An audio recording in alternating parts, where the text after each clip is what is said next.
Travel मुडीच्या नवीन व्हिडिओमध्ये आपलं स्वागत आहे। सुंदर अशा अंजर्ले गावाच्या खाडीवर आपण उभे आहोत।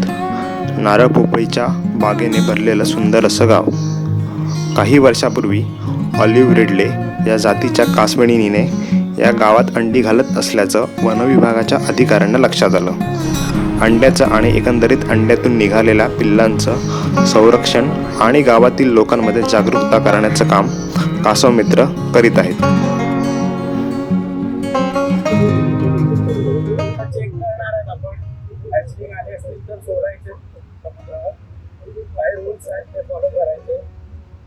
फोटो काढू शकता, फक्त फ्लॅशलाईट बंद ठेवायचे। म्हणजे तिकडे आपण लाईन सापू, लाईनच्या बाहेर उभं राहून हॅचलिंग बघायचे। आणि दुसरं म्हणजे अर्धा तास कोणी पाण्यात जायचं नाही तेवढ्या एरियात, ज्या एरियात आपण पिल्लं सुरू। आणि 8 वाजता डॉक्युमेंटरी आहे एमपी इंग्लिश स्कूलमध्ये कासवाच्या जीवनावरती टीम बनवली आहे।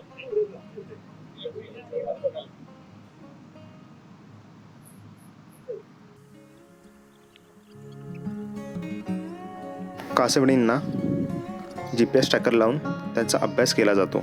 तसेच इतर मादी केव्हा किनाऱ्यावर येऊन अंडी देतात याचं पेट्रोलिंग सुद्धा होतं। याबद्दलची माहिती ऐकूया थेट कासव मित्रांकडूनच। दादा हा एक वन ऑफ द कासव मित्र आहे जो आणि त्याची टीम जी आहे ती ह्या कासवांची काळजी घेते। तर दादा की लोकांच्या मनात बरेच प्रश्न असतात की हे कशासाठी करतो आणि काय आहे, तर एक कासवाची जात कुठली आता ही?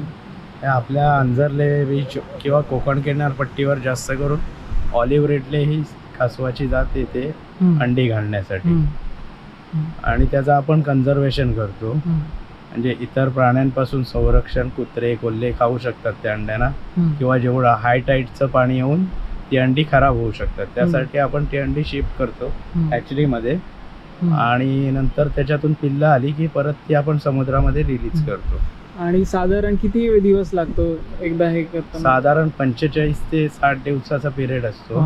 त्याच्यात टेम्परेचरवर डिपेंड असतं। टेम्परेचर जर हाय असेल तर ती पिल्लं लवकर येतात, साधारण 45 ते 50 दिवसात येतात। लो असेल तर साधारण 55, 60, 65 दिवसात पण येऊ शकतात। म्हणजे कासव मित्र जे आहे ते मागचे 3 ते 4 महिने सतत काम करतात ह्या प्रोजेक्ट वरती। नोव्हेंबर पासून आपण आपल्या इथे पेट्रोलिंग चालू होतं बीचवर, पहाटेच्या वेळेस एकदा आणि रात्रीच्या किंवा संध्याकाळच्या वरतीच्या वेळेस, असं 2 टाइम पेट्रोलिंग आपलं चालू असतं बीचवर। आणि ह्यातल्या एका कासवावर ट्रॅकर लावलाय, राईट? हां, एका कासवावर आपण इकडे GPS ट्रॅकर लावलाय, ट्रान्समीटर। तर त्याच्यावर पण पुढे अभ्यास चालू आहे आपला। इथे आल्यानंतर तुम्हाला एक डॉक्युमेंटरी सुद्धा ते दाखवतात, त्याच्याबद्दल थोडंसं सांग। आपण इथे कासवांची पिल्लं असतील ती सोडून झाली की नंतर आपल्या इथे डॉक्युमेंटरी शो असतो, म्हणजे त्याबद्दल आपण कासवांच्या जीवनाबद्दल पूर्ण माहिती देतो त्याबद्दल सगळी। आणि हा जो ही जे कॅम्पेन आहे किंवा हे जे कन्झर्वेशन आहे ते वनविभागाच्या अधिकाऱ्यांच्या अंडर हे होतं? हे सगळं काम जेवढं होतंय ना ते फॉरेस्ट डिपार्टमेंटच्या अंडरमध्ये होतं, त्यांच्या अंडरच आम्ही काम करतो। आणि त्यांच्या मार्गदर्शनाप्रमाणेच आपण काम करतो। त्याच्यामुळे ज्यांना डाऊट्स होते की हे कन्झर्वेशनमध्ये एक्झॅक्टली काय गोष्टी आहेत तर त्यांचा मला वाटतं इथे खुलासा होईल। धन्यवाद।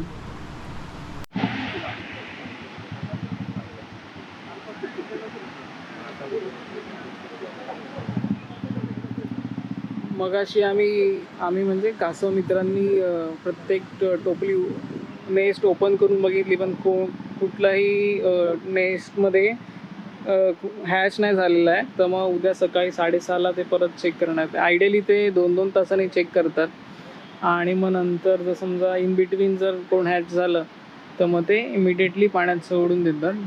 आणि त्या पर्टिक्युलर चेकिंगमध्ये जेवढे पण कासवाची पिल्लं मिळतील ती ह्या रेड टबमध्ये घेऊन इथे बीचवरती थोडं पुढे जाऊन सोडून देतात। सो त्यांना कॅरी करण्यासाठी हा रेड टब यूज करतोय। बऱ्याच जणांचे क्वेश्चन्स होते की त्यांना खूप वेळ ठेवलं जातं का, तर तसं काही न करता 2-2 तासांनी दर 2 तासांनी चेकिंग होते. जेवढी पण पिल्लं सापडतील त्या पर्टिक्युलर ह्याच्यात त्यांची एनर्जी वेस्ट न करता इमिडिएटली त्यांना पाण्यात सोडलं जातं. आणि कासव मित्र ह्याच्यासाठी दिवसरात्र काम करत आहेत कन्झर्वेशनसाठी. इंस्टाग्राममध्ये पोस्ट केलेल्या व्हिडिओवर काही निगेटिव्ह कमेंट आल्या की टर्टल फेस्टिवलच्या नावाखाली कासवांच्या पिल्लांना थांबवून ठेवतात किंवा पैसे कमवण्यासाठी हा फेस्टिवल चालू केला आहे. या संदर्भात ट्रॅव्हल मोडी टीमने अंजरले टर्टल फेस्टिवलला भेट दिली.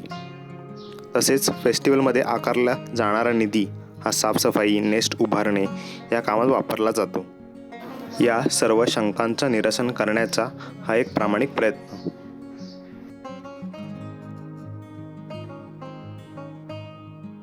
हा व्हिडिओ बनवण्यासाठी कासवमित्र अंजरले आणि धीरज बक्कर यांनी मदत केली, त्यांचे खूप आभार.